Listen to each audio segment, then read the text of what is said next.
There's a bus station in my city. What does it look like? To me, it resembles a pile of rubble mixed with a handful of Mikado sticks. There are many things wrong with it. First, it's suspended in the air. In winter, a biting draft cuts through even the thickest clothing. The station has slanted glass walls and steel beams shooting out in every direction, like a gigantic mechanical sea urchin.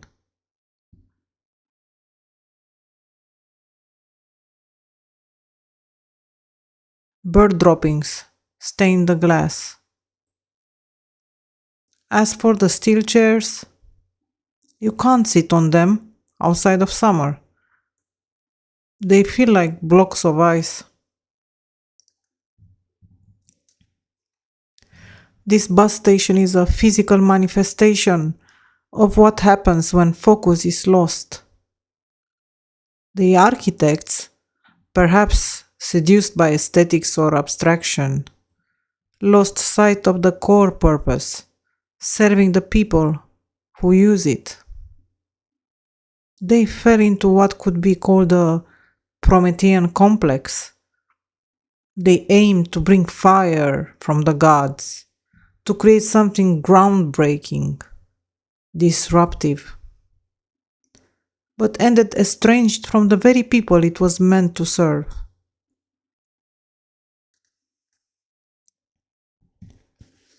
Just as this station was designed without regard for function, our thoughts can drift into forms that no longer serve us. When we lose focus, we risk abandoning purpose.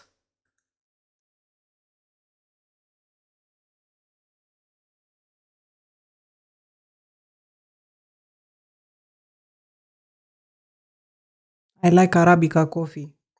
It's sweet, velvety, it's delicate, gentle on the stomach. It's not so acidic as Robusta. The Robusta coffee has this metallic taste.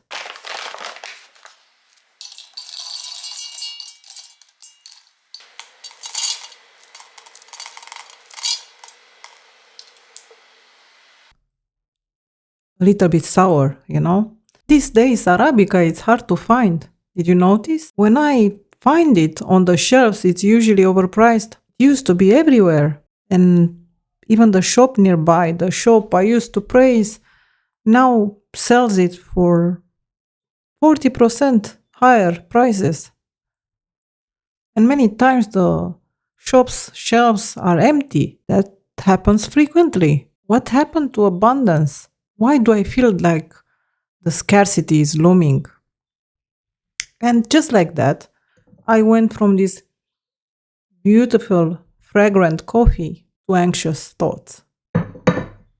Carl Jung observed this tendency we have towards free association. So we start with an idea and then we drift to those soft spots in our mind, in our psyche. He called them complexes. Whenever I think about complexes, I imagine them like those soft, mushy spots of rot on the skin of a red apple.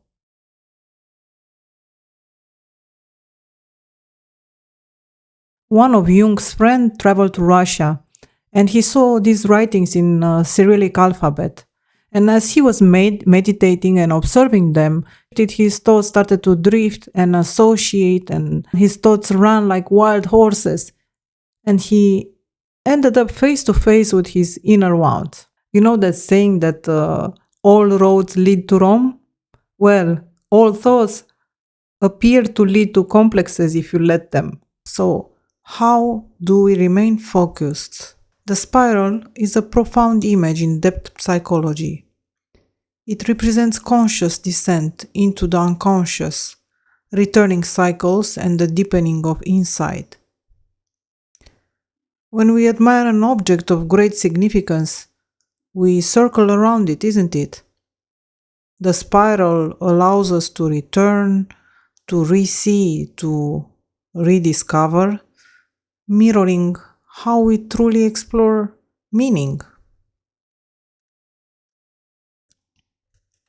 Jung taught that we uncover truth not by drifting away from an image, but by circling it again and again until something deeper emerges. Choose a subject, something that draws you in, and place it at the center.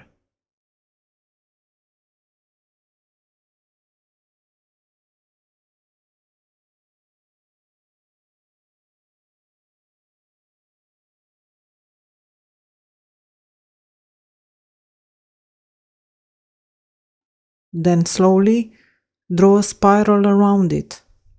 With each loop, ask a new question.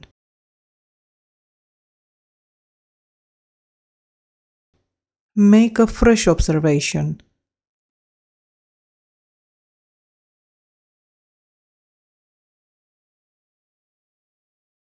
Write down a thought. Follow where it leads, but always, always return.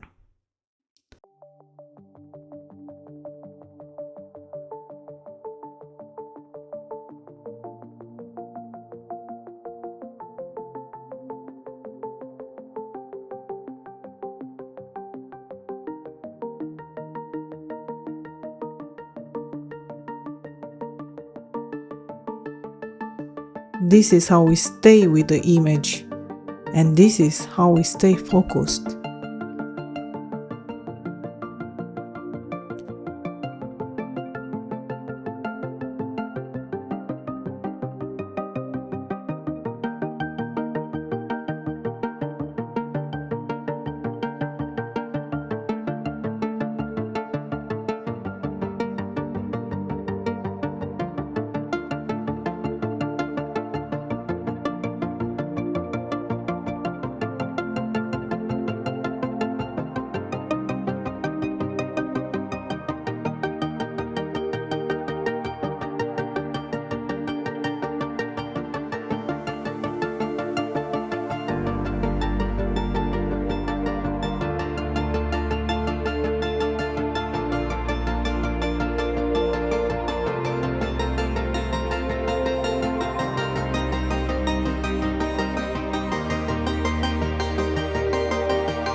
We often think that we need something big and complex to express something, like feelings or an idea. I read a book called 10 Nights of Dreams, written by the Japanese writer Natsume Soseki. In the first story presented in the book, he describes a dream in which he buried his beloved. And he wrote like this: I went down to the garden and dug a hole with an oyster shell. The shell was sharp with a long, gently curved edge.